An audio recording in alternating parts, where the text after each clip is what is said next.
মাননীয় মুখ্যমন্ত্রী দার্জিলিংয়ে গিয়ে ভাষণের সঙ্গে প্রতিশ্রুতি দিয়েছেন অনেক কটা। প্রশ্নটা হচ্ছে যে ভাষণ বা প্রতিশ্রুতি যাই দিন না কেন সেইটা কি পালন হবে, বা সেইটা কি সেই যে কর্মসূচিগুলি তিনি ঘোষণা করলেন সেইটা কি সাকসেস হবে? আজকে এটা নিয়ে প্রতিবেদন, আর সাথে যে প্রতিবেদনের আরও বিস্তারিত যে দার্জিলিং এবং সিকিম দুটোর ডিফারেন্স কতটা। নমস্কার, আমি তুষার ভট্টাচার্য। আপনারা দেখছেন আমার ছোট্ট ইউটিউব চ্যানেল স্টেট স্পিক্স। আপনাদের মনের কথা বলে, আপনাদেরকে ভাবতে সাহায্য করে। আমরা বাঙালিরা ভাবতে ভুলে গেছি, ভাবতে আমাদের হবেই। আমরা যদি না ভাবি, পরবর্তী প্রজন্মকে আমরা সঠিক রাস্তা দেখাতে পারবো না। তাই আমাদেরকে ভাবতে হবে। আমি আপনাদের প্রতিদিন ভাবনার খোরাক যোগাই। ভাবতে থাকুন, শিখুন ভাবতে। আসছি আজকের বিস্তারিত প্রতিবেদনে। দেখুন, দুদিন ধরে দার্জিলিং সফর শেষ করলেন মমতা ব্যানার্জি। তিনি সেখানে অনেক প্রতিশ্রুতি, অনেক ভাষণ দিলেন, কিন্তু সবই ছিল পর্যটন সংক্রান্ত, ট্যুরিজম সংক্রান্ত। জাস্টিফাইড, কিন্তু জাস্টিফাইড নয় যেটা, সেটা হচ্ছে যে আমাদের যে পর্যটন মন্ত্রী বাংলার, কে বলুন তো, নামটা মনে আছে কারো? তিনি কিন্তু যাননি, বা তাকে নিয়ে যাওয়া হয়নি। কাকে নিয়ে গেছেন? অন্য একটা দপ্তরের মন্ত্রী অরূপ বিশ্বাসকে। কেন?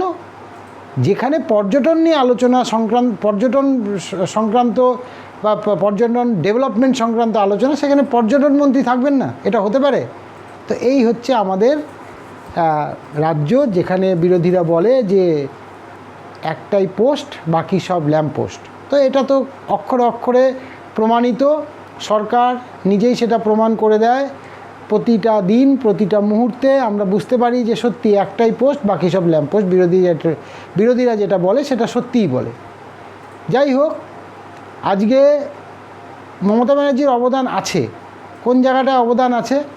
এই যে হোমস্টেগুলির কিন্তু মমতা বন্দ্যোপাধ্যায়ের দ্বারাই এই হোমস্টের একটা কনসেপ্ট বলেন আর সেটা ডেভেলপমেন্ট বলেন, মমতা ব্যানার্জির দ্বারাই হয়েছে। পক্ষান্তরে এখানে অনেক গল্প আছে কেন হয়েছে, এখন কি বর্তমান পরিস্থিতি হোমস্টেগুলির জানতে হবে। প্রচুর লোক জানে না, জানার চেষ্টাও করে না। ওই আসছে দিনগত পাপক্ষয় মানুষের যাওয়া হয়, দিন চলে যাচ্ছে, মোবাইল টিপে টিপে চলে যাচ্ছে, বাস্তবিক অভিজ্ঞতার বাইরে চলে গেছে মানুষ। দেখুন, এই যে হোমস্টে আজকে দার্জিলিংয়ের পশ্চিম বাংলার মধ্যে দার্জিলিং, কালিম্পং, কার্শিয়াং যেখানেই যান, লাভা, লোলেগাঁও, যেসব জায়গাতেই যান যে হোমস্টেগুলি আছে, তারা সাবসিডি পায়। আজকে 1350 মতো হোমস্টে আছে সিকিমে, আর 3500 মতো হোমস্টে আছে দার্জিলিংয়ে। কেন বলুন তো? ওই সাবসিডির জন্য। সিকিম কিন্তু সাবসিডি দেয় না, সিকিম সরকার কোনো সাবসিডি দেয় না। ওদের পর্যটন দেখুন, গ্যাংটক থেকে শুরু করে ইস্ট সিকিম, নর্থ সিকিম, পর্যটকে ভর্তি। সেই রকম পরিষ্কার পরিচ্ছন্ন একটা রাজ্য কিন্তু সিকিম, এবং অনেক অনেক কমফোর্ট ফিল করে। আমাদের সাধারণ এই বাঙালিরাই তো বেশি যায়, বা বাইরে থেকে যারা আসে, বাইরে বলতে দেশের বাইরে থেকেও যারা আসেন, তারা ম্যাক্সিমামই গ্যাংটকে যায়। আপনি যদি কোনো দিন গ্যাংটক গিয়ে থাকেন, তাহলে দেখবেন এমজি মার্গ যে জায়গাটা, রাস্তাটা, দুটো দিকে যদি আপনি সন্ধ্যাবেলা হাঁটেন, মনে হবে যেন একটা বিদেশে হাঁটছেন। আজকে দার্জিলিংয়ে দেখুন, ম্যালটা ওই রকমই আছে। আমি আজ থেকে 25 বছর আগে যে ম্যালটা দেখেছিলাম, এখনও সেই ম্যালটা ওরকমই আছে। কোনো উন্নতি নেই, কোনো ডেভেলপমেন্ট নেই। আর এই যে হোমস্টেগুলির কথা বললাম, 70% হোমস্টে সব বাইরের লোক, দার্জিলিংয়ের লোক নয়, দার্জিলিং জেলার লোক নয়, বাইরের লোক। মহারাষ্ট্র, গুজরাট, উত্তরপ্রদেশ, দিল্লি, কলকাতা, ব্যাঙ্গালোর, এরা কিনে কিনে ব্যবসা করছে, সাবসিডি নিচ্ছে। সাবসিডিতেও ব্যাপক পরিমাণে গণ্ডগোল। এখন বলতে পারেন যে ওখানে তো জিটিএ আছে, জিটিএ দেখার দায়িত্ব। জিটিএটা কি? যারা এসছে তারাই লুটে পুটে খেয়েছে। জিটিএ নিয়ে পশ্চিমবঙ্গ সরকারের কোনো হেলদোলই নেই, কোনো হেলদোল নেই। কারণ কিছু হলেই বলবে, ও ওটা তো জিটিএ দেখে। সরকারকে ভাবতে হবে যে আমি 10 টাকা খরচা করছি, 10 টাকা ডেভেলপমেন্টের জন্য খরচা করছি, কিন্তু প্রকৃত কি সেই খরচাটা হচ্ছে? মনিটরিং সিস্টেম নেই। আজকে পশ্চিমবাংলার রাস্তার উপর দিয়ে সিকিমের পর্যটন কেন্দ্র ডেভেলপ হচ্ছে, মানে পশ্চিমবঙ্গ সরকার যদি বন্ধ করে দেয় রাস্তা, তাহলে সিকিমে যোগাযোগ বিচ্ছিন্ন হয়ে যাবে। সেই সিকিম কিভাবে ডেভেলপ করছে দেখুন, রাবাংলা থেকে শুরু করে ছাঙ্গু থেকে শুরু করে মানুষ কোথায় যায় না, নাথুলা পর্যন্ত চলে যাচ্ছে। আজকে আপনি দার্জিলিংয়ের লোকাল সাইট সিইং করতে যান, দেখবেন 3000 টাকা গাড়ি ভাড়া নিয়ে নিচ্ছে। আপনি গ্যাংটক থেকে নাথুলা যান, দেখবেন যে অতটা দূর, অত দুর্গম পথ, যাতায়াত মিলে আপনার খরচা হবে হয়তো 2500 থেকে 3000 টাকা। তো এইসব সরকারের মনিটরিং দরকার। পর্যটনকে ডেভেলপ করতে গেলে উত্তরবঙ্গ পর্যটনের একদম মানে কোর পয়েন্ট। এই জায়গায় উত্তরবঙ্গ ছাড়া আর কোথায় আছে পর্যটন? আর বিদেশে পর্যটনটাকেই একটা শিল্প হিসাবে দেখে কোটি কোটি ডলার ইনকাম হয়, অথচ আমরা পশ্চিমবঙ্গে থাকি, পশ্চিমবঙ্গের ডেভেলপমেন্টের যে পর্যটনকে ডেভেলপ করা দরকার সেই পরিমাণে ডেভেলপ করা হয় না। হঠাৎ কোনো কারণ নেই, কোনো নেই, হঠাৎ করে টিভির পর্দায় ফুটে উঠলো হলং লজটি জ্বলে পুড়ে ছারখার হয়ে গেল। কেন? একটা এত সরকারের একটা প্রপার্টি, সবাই বলতে লাগলো নিশ্চয়ই এর পিছনে কোনো কারণ আছে, নিশ্চয়ই এর পিছনে কোনো কারণ আছে। একটা সরকারি প্রপার্টি, এতদিনের পুরনো একটা ঐতিহ্যবাহী হলং লজ পশ্চিমবঙ্গ সরকারের, সেটা পুরো ছারখার হয়ে গেল। কোনো ইনভেস্টিগেশন নেই, কোনো তার রিপোর্ট নেই। হতেই পারে কোনো যারা বিরোধীরা বলছে যে এর মধ্যে স্যাবোটেজ আছে, হতে পারে স্যাবোটেজ, বলার তো অপেক্ষা রাখে না। তো এই হলো গিয়ে আমাদের রাজ্যের পর্যটনের অবস্থা। পর্যটন সংক্রান্ত আলোচনা করতে যদি আমি মানে মাননীয় মুখ্যমন্ত্রী যদি দার্জিলিংয়ে যান, তাহলে অবশ্যই পর্যটন দপ্তরের আধিকারিকরা থাকা উচিত, পর্যটন মন্ত্রীর থাকা উচিত। নেই। কে গেছেন? অন্য দপ্তরের মন্ত্রী অরূপ বিশ্বাস, তাকে সাথে করে নিয়ে গেছেন। এখন তাকে সাথে করেই উনি বেশি ঘুরে বেড়াচ্ছেন, জানি না কী কারণে, হতে পারে তার ভিতরের কোনো ব্যাপার থাকতে পারে। কিন্তু আমরা সাধারণ মানুষ, আমরা প্রশ্ন তুলবই। আমাদের প্রশ্ন হচ্ছে যে আলোচনা যে হলো বা জিটিএর সঙ্গে যদি কোনো বৈঠক হয়ে থাকে, তাহলে সেখানে পর্যটন দপ্তরে নিয়ে যদি আলোচনা হয়ে থাকে, তাহলে পর্যটন মন্ত্রী অনুপস্থিত কেন? প্রশ্নটা তো সরকারকে দিতে হবে। আমরা জানতে চাই, আমরা সাধারণ মানুষ, আমরা জানতে চাই যে পর্যটন ক্ষেত্রে সরকারের পরবর্তী কি কি পরিকল্পনা আছে। আজকে শুধু হোমস্টেকে করলে হবে না। আজকে দেখুন নেপাল অন্য দিক থেকে ইন্ডিয়ার মধ্যে ঢুকছে, সে সঠিক পথে ঢুকছে, হয়তো তাদের কাগজপত্র তৈরি করে ঢুকছে, কিন্তু গত বছর মানে এই 2023-24 হিসাব, এটা 24 চলছে, 23-24 মার্চ পর্যন্ত হিসাবে প্রায় 65,000 পর্যটককে আমাদের দার্জিলিংয়ের সান্দাকফুতে নিয়ে গেছে। প্রায় 65,000, এক্সাক্ট ফিগারটা আমার কাছে নেই, তবে ওই 60,000+। ভাবতে পারেন? আর আমরা সান্দাকফুতে যেতে ভয় পাই রাস্তার কারণে। আজকে রাস্তা দেখুন, সিকিমের রাস্তা ঝা চকচকে রাস্তা, আপনি যে কোনো প্রান্তে যান। নর্থ সিকিমটা সবথেকে খতরনাক, মানে সবথেকে খারাপ জায়গা নর্থ সিকিম, দেখুন সেখানকার অবস্থা। রাস্তাটা কত ভালো, এই যে ভূমিকম্প হয়ে গেল, ফাটল হয়ে রাস্তা মাইলের পর মাইল ভেঙে গেছিলো নর্থ সিকিমের, অনেকগুলি কালভার্ট ওয়াশ আউট হয়ে গেছিলো, সব কিন্তু খুব দ্রুততার সঙ্গে যুদ্ধকালীন তৎপরতায় সিকিম সরকার ঠিক করে দিল।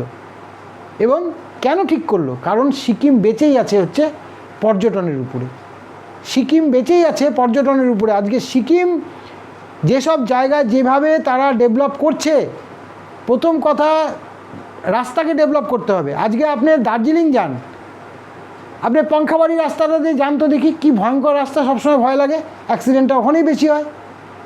রাস্তাকে ঠিক করতে হবে, যাতায়াতের মাধ্যম। আপনি প্রপার দার্জিলিং শহরের বাইরে গিয়ে একটু উপর দিকে যান, একটু উপর দিকে যান, ওই মংপু ঠংপুর দিকে যান তো দেখি রাস্তার অবস্থাটা কি, ভয়ঙ্কর রকম খারাপ। কিন্তু সিকিমের প্রত্যন্ত গ্রামে চলে যান, রাস্তা কিন্তু যথেষ্ট ভালো, অন্তত তুলনামূলক পশ্চিমবঙ্গের ওই পাহাড়ি রাজ্যগুলি, পাহাড়ি অঞ্চলগুলির তুলনায় তো ভালো, অনেক ভালো। তাহলে এবার ডেভেলপমেন্ট কেন হবে না? ডেভেলপমেন্ট তো তখনই হবে মানুষ যখন বুঝবে যে আমাদের দৈনন্দিন যে চাহিদা, মনের চাহিদা মেটানোর জন্য মানুষ ট্যুর করে, এটা একটা মনের খোরাক। এখন আগে বাঙালিরা কম বেরোতো, এখন বাঙালিরা প্রচুর পরিমাণে বেরোয়। আগে বাঙালিদের 3টেই ডেস্টিনেশন ছিল, তাকে বলা হতো দীপুদা। সেই ডেস্টিনেশন মানে দীঘা, পুরী, দার্জিলিং, এই দীপুদা। তো এইটা ছেড়ে বাঙালি কিন্তু এখন অনেক আপনি নর্থ ইস্টে চলে যাচ্ছে, অরুণাচল প্রদেশে চলে যাচ্ছে,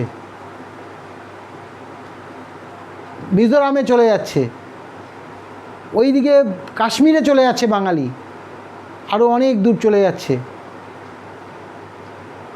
তো আন্দামানে চলে যাচ্ছে।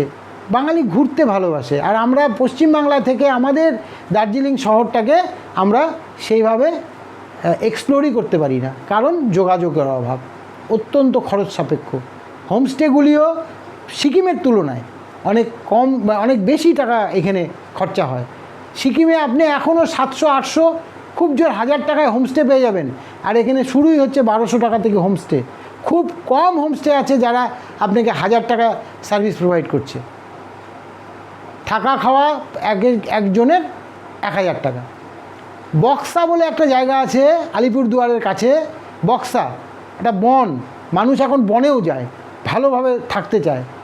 সেইখানে যে দুরবস্থা, সেখানকার হোমস্টে বলুন, সরকারি ব্যবস্থা তো নেই, সরকারি ব্যবস্থা যেটা আছে সেটা খুব বাজে অবস্থা। রাজা ভাত খাওয়ার পরে ওইদিকে নিমতি বলে একটা জায়গা আছে, এই দুটো জায়গাকে তার মাঝামাঝি জায়গা হচ্ছে বক্সাটা পড়ে।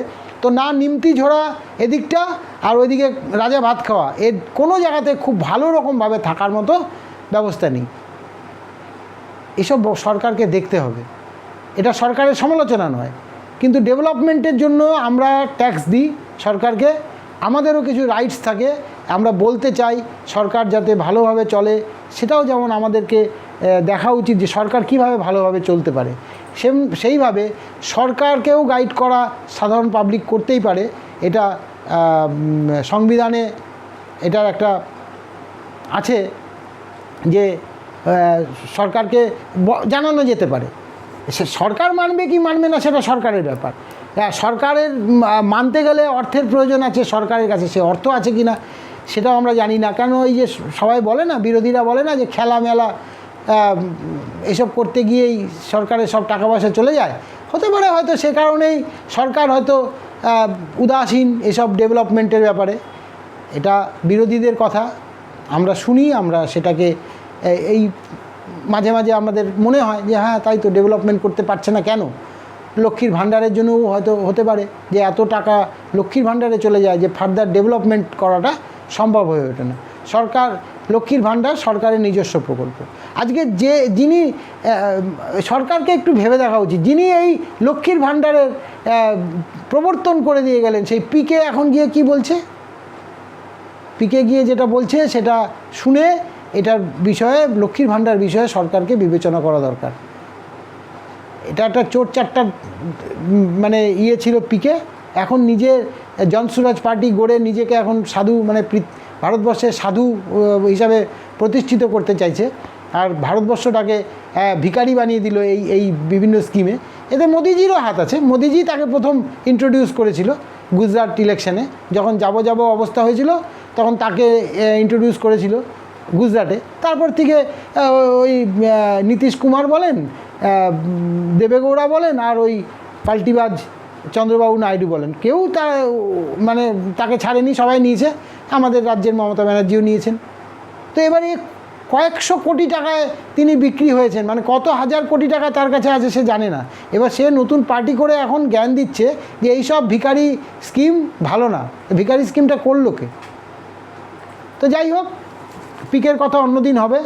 আজকে এটাই ছিল আজকে আমার বক্তব্য, যে আমরা কতটা সিকিমের থেকে পর্যটনে পিছিয়ে আছি।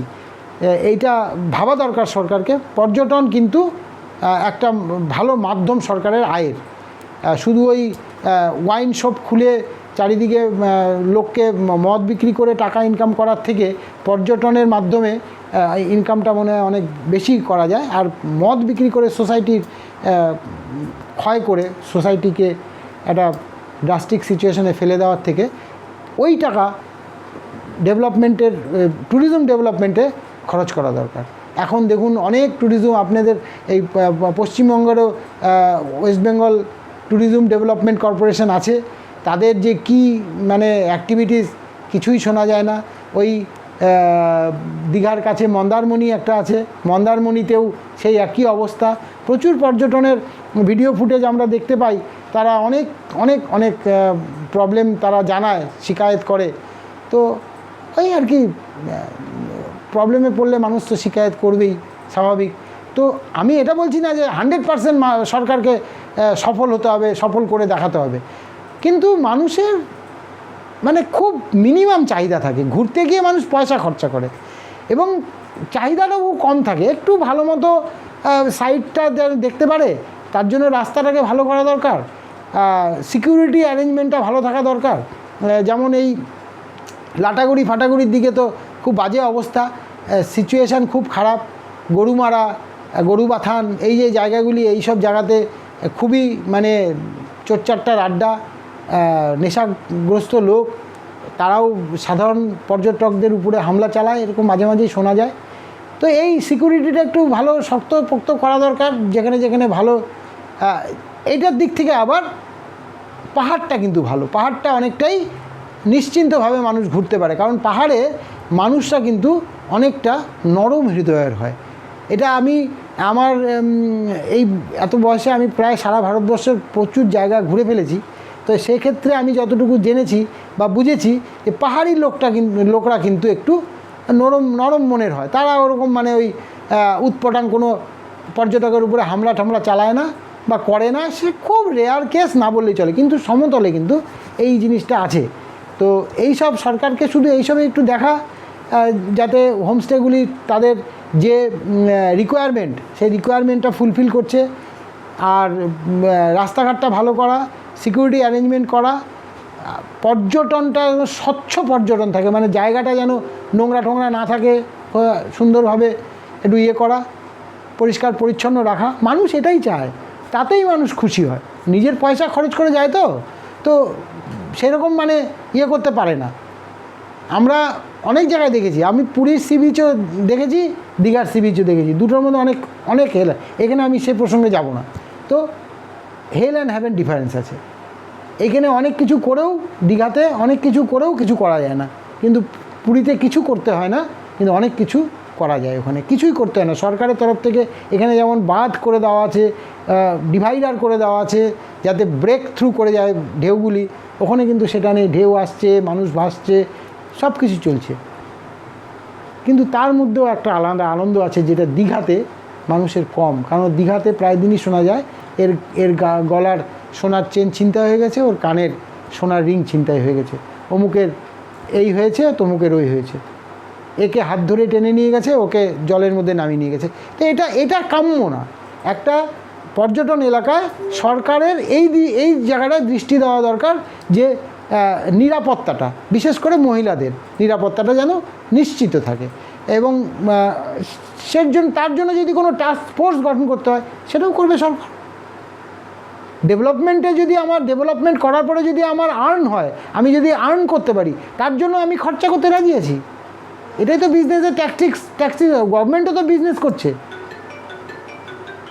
যাই হোক, আজ এই পর্যন্তই।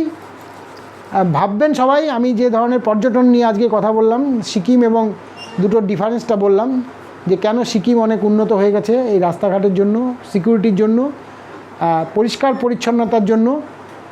অত্যন্ত ভালো সিকিম, আপনি যে কোনো প্রান্তে যান অত্যন্ত পরিষ্কার পরিচ্ছন্ন, যে তুলনায় আমাদের রাজ্যের দার্জিলিং, কার্শিয়াং, কালিম্পং অনেক অনেক পিছিয়ে আছে। ভালো থাকবেন, আজ এই পর্যন্তই, নমস্কার।